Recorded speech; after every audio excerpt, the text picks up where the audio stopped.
One of the judge's daughters votes Democrat. Are you thick in the ear? Maybe he lied. Maybe he is guilty. Do you ever stop and think maybe I should be a journalist then? Okay. The establishment and the left-wing crazies hate him, and that's enough for So me. it's not that... I know, you don't like the answers when they're not pleasant, right? Welcome back to Rattlesnake TV, guys. In this video, we are going to watch Sebastian Gorka, the former deputy assistant to Donald Trump and nationally syndicated radio host, absolutely tear a leftist radio host to shreds over the Trump case. And this one is a bloodbath, with this radio host just constantly trying to shame Seb and trying to gloat about the fact that the president is being prosecuted and just not saying anything of substance the entire time while Seb comes out with the facts. So with that, let's get into it. This from Laura Ben. The Trump verdict was never in doubt. The day he admits he has done something wrong is the day I will start listening to what he says. If the American voters put him back in the White House, what does that say about then? Brain-dead morons springs to mind, says Laura in Wiltshire. Let's get a view from the Donald Trump camp, shall we? Response to tonight's event. Sebastian Gorka joins us, former deputy assistant to the president under Donald Trump. Sebastian, good to have you back on the programme tonight. Thank you very much for your time. Your boss is a convicted felon. How do you feel? Evening. I'm just shocked. I used to love LBC when I grew up in West London, and then you read listeners' messages like Laura that calls a nation of 300 million people morons. What kind of bigots listen to LBC today? That's a little bit disturbing. I've read some supporting your former boss as well, Sebastian, but you weren't listening. I mean, 74 million Americans voted for my boss, but they're all morons. That's a little bit, undemocratic, isn't it? It's not undemocratic to read out a range of views. I've read some text supporting him. To have the attitude. That's Laura's view. She's entitled to call a whole nation moron. I thought you were pro freedom of speech. It's just really. It's not the LBC. But I thought you. Well, that's probably why you got a lot more listeners. I thought you were pro freedom of speech. Oh, I am, but I don't platform bigots. Really? Yes, because I don't platform big. Do you? Some would say you worked for one. Sorry, you just did. You just did. Some would say you worked for one. Yeah, the guy who now has the majority of the Hispanic vote. Don't waste my time, Ben. Let's come back. The majority of Hispanics. Let's come back to the question. The majority of Hispanics in America are voting for President Trump. Right, he's the biggest. Good one. Try another one. I try the question I first asked you, which is your former boss is now a convicted felon. How do you feel about it? I'm outraged, but I'm also kind of like the Janus, I'm smiling on my other face. Why? Because this way he's strolling back into the White House. I mean, the one thing you can say about the Democrats, they're evil sons of bitches, but they're also stupid. I mean, this way he strolls back into the White House. Already during the 5 months of the trial, he was winning in every battleground state. He had a rally, I'm sure you saw the footage, in New Jersey recently. New Jersey is one of the most Democrat states of the Union. We had 100,000 people at the rally, not in Texas, in New Jersey. So they've crossed the Rubicon. They've shown themselves for the police state tactic thugs that they are. So, they've probably sealed his election victory with this decision. You think this ruling will make it more likely than less that Donald Trump becomes president once again? Why? Utterly. Just look at the fact pattern in the last 9 months. Every time they indicted him, he grew in popularity, whether it was that garbage case in Georgia, whether it was the classified documents case in Florida. Every time they indicted him, he raised more money. In one day, 3 weeks ago, he raised $54 million in 24 hours. Every time they come after him, he goes up in the polls and he raises more money. This is how driven they are by hatred. They're not logical anymore. They're just driven by bile. That's the Democrat Party. So completely agree with Seb there in terms of the Democrats being evil sons of bitches, but also pretty stupid. I mean, look no further than the current president and vice president. When folks vote, they order what they want, and in this case, they got what they asked for. And also that barring him actually getting locked up and being disqualified, that this is the best thing that could have happened to Trump in terms of his chances of being elected. This will just drive his base straight to the ballot box, and it will even make people who wouldn't have previously voted for him think, the Democrats are trying to lock up their political opponents. I'm probably not going to vote for those guys. And with that obvious fact in mind that you guys all would have clocked by now, I mean, it just makes you wonder, how could anybody be this stupid? I mean, we all know that Trump won that 2016 election, yes, by galvanizing a lot of people, and yes, by inspiring a lot of people to vote for him, but also because he manipulated the media to perfection and he got billions of dollars worth of free advertising, even if most of it was negative press. I had the weirdest dream last night. Remember that guy who used to host The Apprentice? I dreamed we elected him president. So the obvious answer for the left would be to stop talking about him completely.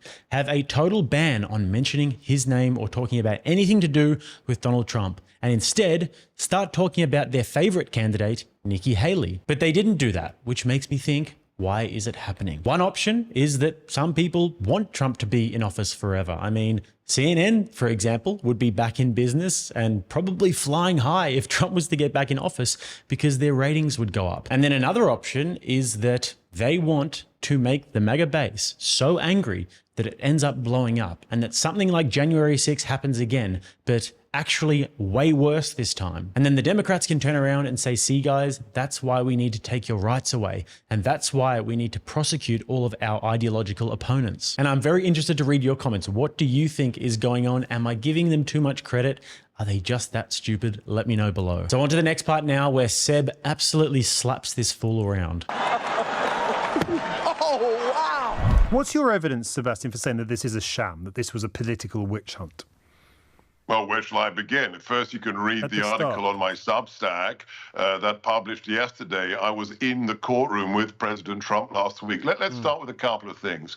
One, Merchan, the judge, in contravention of the laws of the state of New York, donated not only to Joe Biden's political campaign, but to an anti-Trump PAC. That is illegal. A judge on the bench in New York cannot donate to a political campaign. Secondly, his daughter, Lara Merchan, has just raised $93 million for the Democrats, including the Vice President, Kamala Harris, and she's raising it off her father's trial. And then, let's do one more. How about the fact that 48 hours ago, never before done, ever in a felony criminal case, the judge said to the jury, you know that thing about 12 of you agreeing on the guilty charge?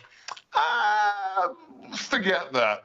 If 4 of you agree on one of the charges, and then another 4 of you agree on one of the other charges, I'll take that as unanimous. Wink, wink. It's a travesty. It's a circus. It's a farrago. And, you know, the good thing is, Ben, most Americans see through it. So one of the 3 main bits of evidence for this being a sham is the fact that the judge's daughter, one of the judge's daughters, votes Democrat. Are you thick in the ear? Did I say voted Democrat? Supports I said the Democrats. Raised $93 million, But that's so tenuous, for the Sebastian. Democrats. You must realise how tenuous that sounds. The judge's daughter fundraised for the Democrats. Do you need to go to the audio No, I listened perfectly. I'm just surprised at what I was hearing. To answer the question. I was surprised at what I was hearing. If you want me to answer the question. Carry on. I said he donated illegally to Joe Biden. Did you not hear that? Mm-hmm. I heard you say that one of the 3 bits of evidence that this is a scam. Why did you skip over that and then change my words into his daughter voted Democrat? I mean, that's just propaganda. No. I repeated one of the 3 bits of evidence I never said she voted Democrat. Which was that she fundraised for the Democrats. It's tenuous. It's conspiratorial nonsense, isn't it, Mr. Gorka? I said he broke the law by donating to Joe Biden, and then you say she voted Democrat. That's silly. You're just being silly. Do you ever stop for a moment and just think, do you know what? Maybe my former boss, maybe he's not all I thought he was. Maybe he lied. Maybe he is guilty.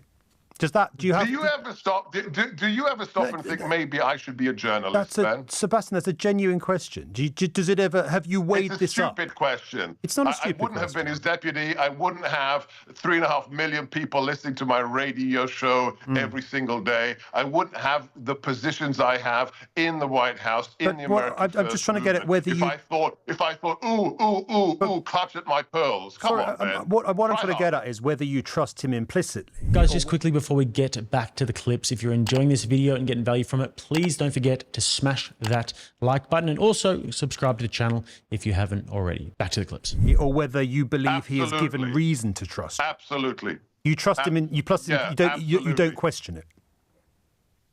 I trust him because I know who he is. I worked for him. It's like, do you trust your friends or are you a scumbag, man? Well, if my friend said something that I thought sounded untrue, I would weigh up the evidence and I would say, have I got good reason to trust this person? Right. Yeah, you go ahead living in your little fantasy world where you think an individual who made a business filing statement in the January after the election. That's not what I'm asking you. Stop interrupting me or don't invite me on the show, you're not answering my question. Don't invite. If you don't like the answers to the questions, don't invite me. Well, Will you promise me that? If you answer the question I asked. If you don't like the answers, don't invite me. Will you promise? Because I don't need LBC, okay? If you don't like the answers, I'm going over to GB News and Talk TV later tonight. If you don't like the answers, you don't have to bug me, right? I've got lots of things to do. Thick around the ears is actually the perfect description. You know, amongst all of the craziness that's happening, all of the banana republic nonsense, the thing that really black pills me about the whole entire situation is the amount of people that are genuinely overjoyed and celebrating the prosecution of the Orange Man. Well, we're watching the legal system work the way it's supposed to work in a democracy. Especially considering the vile corruption that goes on in Washington every single day, that is so much more important than anything that they could possibly lob at Donald Trump. But they're willing to turn a blind eye to this for political reasons. I mean, Trump derangement syndrome is such a severe illness that when it attacks the brain, the subject actually becomes incapacitated intellectually, and they become more than happy to see everything around them burn, including their most fundamental values, if only it means that Trump doesn't win. I mean, it is a very severe and real illness. Like, this radio host looks completely thrilled about what's happening. He opened up the show saying President Trump is a convicted felon. How does that make you feel? As if he's doing some sort of a victory lap. Your boss is a convicted felon. How do you feel? Evening. It genuinely looked like the guy was trying to hold back tears of joy about what's happening. It's actually sickening, and none of them can even point to what the crime is. There could not be a more clear-cut example of political persecution. And it is just clear as day that in order to be somebody who is happy about this and not at least questioning it and questioning the motives, you'd have to have a few screws loose or just be the worst kind of ideologue. And now onto the last part where Seb is once again asked for the facts, spits the facts convincingly, and then is met with just fallacies and sarcasm. That I asked, I promise I won't interrupt you, which was, so when Donald Trump just says something, when he says something to you, you just take it as fact and gospel every single time. Did I say that? You said you trust him implicitly. I do. Did I say what you just said, or are you putting words in my mouth again, asking, like she votes Democrat, which I didn't say? That's a question. Why do you do that? I've just asked you. Why do you put words in my mouth? I've just asked you the question. I trust him because I know the man. I've worked for him since 2015. Yeah. I take a measure of a man, okay, before I work for them. I decided to advise him when he was plain old candidate Trump, and then I decided to work for him as his deputy in the White House. And I support him wholeheartedly. You know what the reason I support him wholeheartedly is? You know, the most obvious reason? Because people like you hate him. I don't hate him. And that, for me, is the best. Now who's putting words in his mouth, Sebastian? I don't hate him at all. When you are hated by all the right people, you have my support. So that's why you trust him, because I don't think he's a very good president. Because the establishment and the left-wing crazies hate him, and that's enough for me. So it's not that he's given you reason to trust him, you just don't like the people that don't like him. So you're putting words in my mouth again. No, I'm asking you a question. Did you take a class of that? Did I say that? Did I say exclusively? Did I say exclusively? Okay. No, but So you've got to stop it. If you want to have a conversation, have a conversation. If you want to score points, go back to the black pitch, okay, and play rounders, okay? Rounders? If you want to score points, pick up the paddle and play rounders, okay? What's a paddle? Have you never played rounders? Play with a bat, don't you? But let's move on. Let's talk about. Let's go back to that question. Have you ever seen a rounders paddle? Yeah, played at school. Why are we talking about rounders? There you go, Mr. mate. Gorka? Try it. So, what has Donald Trump done in the time that you've known him to prove to you that he's trustworthy? What has he done? How about take on the establishment, refuse to take a paycheck for 4 years, stand in the breach to create peace across the world, no new wars for 4 years, seal the border, give us the biggest economy since record-keeping began, lowest unemployment for blacks and Hispanics since the 1960s, lowest unemployment for women since, 70 years. How long do you have? Shall I go on? But those are achievements, aren't they? I'm not saying why do you support him. I'm saying why do you trust him? Promises. Why do you think he's an honest individual? ISIS, and he did. I like people who keep their promises. I don't like people who just come in, make the usual promises and do nothing. You know what? People, men who keep their promises, I like them. Maybe you don't. I do. Can I ask you about Ukraine? Because that's come up quite a lot. What would Donald Trump do in relation to Vladimir Putin and his invasion of Ukraine? What would his policy on that be, Sebastian? He's already told his listeners, if you watch his rallies, he said day one, he would tell Vladimir Zelensky, you need to negotiate. And then he'd tell Putin, you need to negotiate. And if you refuse, I'm going to give more support to Ukraine than you can ever imagine. So he's going to play hardball, and he's going to get him in a room, and he's going to say, the killing stops now. But isn't that rewarding Putin for the invasion of Ukraine? On what planet? Well, because he would be gaining from the fact that he went into Ukraine, and he would, through the negotiations, gain land that he didn't have before he launched that invasion. As opposed to what? Should we drop nukes on Moscow? No, we should help Ukraine win the war. Yeah, that's what the president had. Do you know what we did when we were in the White House? Okay, so let's talk about the fact that Ukraine was invaded under Joe Biden a second time. The first time it was invaded was on somebody you may have heard of called Barack Hussein Obama. When Putin invaded the first time, by the way, Obama is a Democrat in case you're not aware. What did Obama do? If you don't believe me, Ben, because you probably don't know, look it up. He sent blankets to Kiev, blankets and night vision goggles. When we arrived in the White House, do you know what we gave to Kiev? Do you have any idea, Ben? Go on. No, you don't. Of course you don't. We supplied them Javelin shoulder-launched anti-tank missiles. Not blankets, missiles, which meant for 4 years, interestingly, Mr. Gorka, I've got to leave it there because Ukraine was. I know you don't like the answers when they're not pleasant, right? So, I mean, please, no more missiles to Ukraine. That's a different discussion. But on that one, just quickly, I do believe that if Trump was to get into office, he would have that conflict sorted within a few months. And I think he would try and make a statement of that one. And it would be through a process of negotiation. I mean, anybody who's been following that conflict closely would know that that's the only way out now. But last question, guys, I'm just curious to know your thoughts on this below.